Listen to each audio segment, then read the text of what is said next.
आज चाहिँ म छुट्टीको सदुपयोग गर्दै क्यान्टिङ आइल्यान्ड घुम्नेको क्रममा पुग्यो।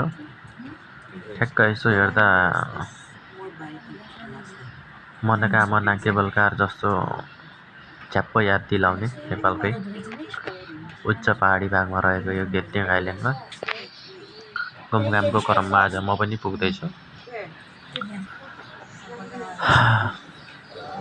हेर्दा निकै आकर्षक अनि आधुनिक युग अनुसार निकै नै विकसित रहेको यो क्यान्टिङ आइल्यान्डमा पुग्न पाउँदा म आफूले आफूलाई नै परदेशको ठाउँमा भए नि धेरै भाग्यमानी नै ठानेको छु। वरपर चारैतिर डाँडाहरू, तलतिर बेसीसम्म फाँटहरू परेको ठाउँहरू हेर्दै हेर्दै अन्तत म केबल कारबाट उत्रिने ठाउँमा पुगेँ।